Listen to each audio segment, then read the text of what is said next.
Welcome everybody back to Kharak Cup number 8.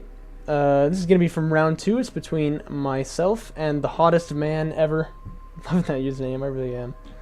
Going to be a Galzian versus Galzian match right here on Titan Passage. Now, I won't lie, I had some forward information from Tarn Armor. He said to me he did an assault ship rush, but I was thinking like, okay, like a 2 PC assault ship rush, so what I want to do then is go do some early aggro on him and see if I can disrupt his economy before he gets to me. And this turned out not to be the case. If you watched the last video with him, you know that he does 1 PC assault ship rushes, which is something that I was not used to. So we'll see how that turns out.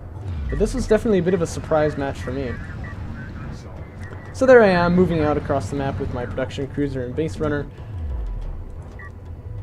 Scanner set up on a position to watch the flank here. I think maybe this is a better position, but that's okay. That also definitely has some utility to it.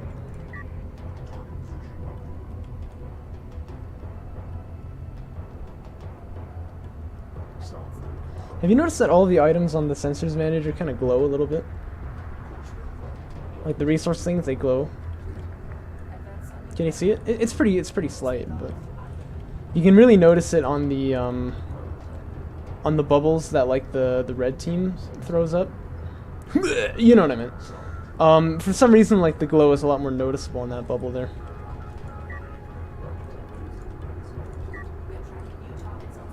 Anyhow. So there I am with my 3 sand skimmers over there. Assault ship fabrication is already on the way, and see, that's what I didn't know. I actually said out loud, I think, to Tarn Armor, like, you're gonna meet me in the middle with sand skimmers, you know who I am? So I was feeling very confident, obviously. Gonna go ahead and chase that one down there, that will be a kill. Little do I know, assault ship fabrication is on the way. It's gonna be finished in about 30 seconds.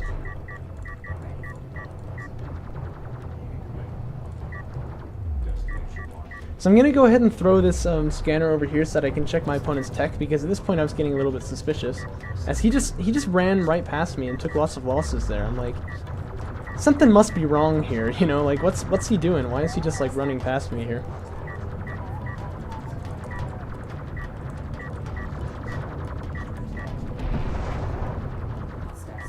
Sand skimmer micro for me not like particularly good, but I am still gonna win this fight for sure. But assault ship fabrication is finished and one is already on the way. And my scanner is gonna see that. It's gonna see it coming up there, so I know that now. So I think to myself, ugh, well I better get something to respond to this. I just go for assault ships. In hindsight, that's a little bit of an odd move here. Because I feel like I'm definitely going to have the disadvantage in production speed when it comes to that. He's already got one out, for example. Maybe rails would have been more efficient right there, but perhaps I just happened to have the resources for that at the moment, so I wanted to go for it. Power Reserve 1 as well, getting research here so that I can defend just a little bit better. Gonna try to do a bit of a carrier block here, which is always a little difficult. And then I set them onto damage and range there, but they do slip past my carrier. I recognize the sand skimmer is not going to be useful here, so I try to move him out into the middle. But suddenly this does not look very good for the salvagers, which have the same speed, you know, as assault ships. Except, actually, I guess they are a little bit faster. But they have to run off in this direction. The edge of the map is right there. There's 3 assault ships, giving them some trouble. And I realize, oh, I don't even have enough money to make a second assault ship. I can only have 1. So I'm like, that's not good. So maybe I can do some damage to his eco with my sand skimmers to compensate for this, but I'm not going to be able to do as much damage as he's done to me. I also try to run back here because I recognize if they're over there, they might as well be dead. But I think they are actually going to die right here, which is quite unfortunate. 1 artifact scored though, and that's going to be very relevant for me. Meanwhile, I'm going to try and rebuild my economy, but look at this excellent move sending this guy to the corner here. I have no idea he's there, and he's ready to come back and attack whenever he wants to. Sure enough, doesn't look like any of these salvagers actually managed to survive there, and the assault ship also going to get killed. And at this point, things are looking really bad. If I could get like an eco wipe on him too, I'd be fine, but there's no way I can against a carrier like that. I'm going to take too many losses.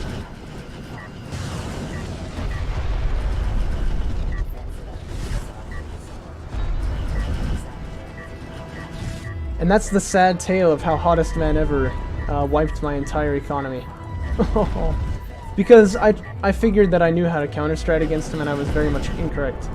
So, I mentioned this last game, but this is really quite a unique style that he's doing here. I don't think I've ever really seen it before. I've obviously seen lots of production cruiser rushes, but never one that just goes off of a singular PC like that. It's really quite a unique thing. I have my ideas. I think that maybe I can not really stay in this game. That's sort of out of the picture for me, but I can at least make it a little funny if I can get enough artifacts to have a carrier that's really powered up. That's what I plan on doing here now. We're in a bit of a boring stretch of the game where, like, yeah, there's shots being fired, but they're not really doing anything. Let's just go ahead and fast forward things just a little bit. One extraction going to go down here, but these assault ships are being tasked to take out this base runner. Economy for the hottest man, meanwhile, going just peachy. I'm going to see if there's anything I can do about that. My base runner definitely in a bit of a surround here, and he has the same speed as assault ships, so he should never get out of there. Now I'm thinking I can return the favor. You killed my production cruiser, I'll kill yours, you know what I mean? So there I am running my carrier in there. That's what I want to do, is take out this production cruiser. Base runner does go down. But then again, my base runner is what goes down. Anyway. He's gonna send a couple of guys back up here, and I think that's a smart move. Never mind, he's actually just sending them there. I was gonna say, like, he doesn't think I have an eco back there, but if I did, like, yeah, it'd be good for him to go over there and just make sure that there's nothing sneaky going on. He's gonna do a double extraction here. I'm thinking, well, one advantage I have for certain is that I've got, you know, more power in my carrier than he does, so I probably want to stop him from extracting these.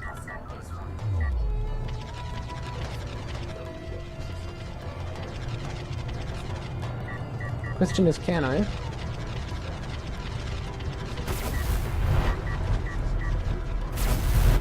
Not quite.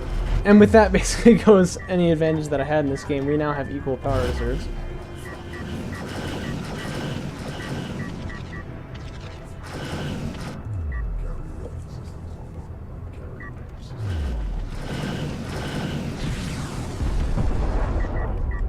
And then he's going to go for railgun fabrication. Pretty textbook play here, definitely the correct move. Honestly, I probably should have just surrendered at this point. But for some reason I wanted to keep going. But look, he's already on power reserve 3. Like, yeah, this is obviously never going to work for me, right? Railgun fabrication is finished now. I can begin producing heavy railguns, which is going to be pretty spicy. Actually, his carrier is blocking his base runner, so I'll be able to kill that. And then I was hoping I'd be able to win this. Carrier battle here, but you can see he's already got more power than I do. 4 in weapons as opposed to 3, and he's got 1 on healing. So that should be a foregone conclusion, yeah. 4 is indeed more than 3, and that is going to be the game. Sorry if you're not a big fan of the whole speeding up thing there, but I mean, having played this game, I knew very well that it was definitely over at that point, so I mean, there's no reason to waste our time watching that, you know what I mean? So well done. I mean, as you can see, this one production cruiser push is like a serious thing, you know what I mean? Look what I'm doing. Oh, fun. Anyway, this one production cruiser push is like a serious thing, you know, it's got potential. It's beaten me, it's beaten Turn Armor, let's see if it can beat another player. Having won 2 rounds in a row, in round 3 he's going to play either against Sparrow or Descara. He basically has to, I believe. So we are going to get to see, I think that's correct. So we're going to get to see what that does against a player of their caliber as well. You know, if it's Sparrow, I think he actually has a good chance of winning, because if Sparrow goes for his, you know, 2 production cruiser rush, this is like the perfect counter to that, isn't it? To go for 1 production cruiser rush and just get there faster. Although I think actually, well, excuse me, I think he actually ends up playing Descara. We'll have to, we'll have to see. I always get the hiccups when I'm casting. We'll have to see what happens in that regard, but yeah, Fleet Command not going to be too happy how much he scratched up the carrier, but he is going to be very happy that he has won his 2nd game in his very first tournament. Really surprisingly good player we got here.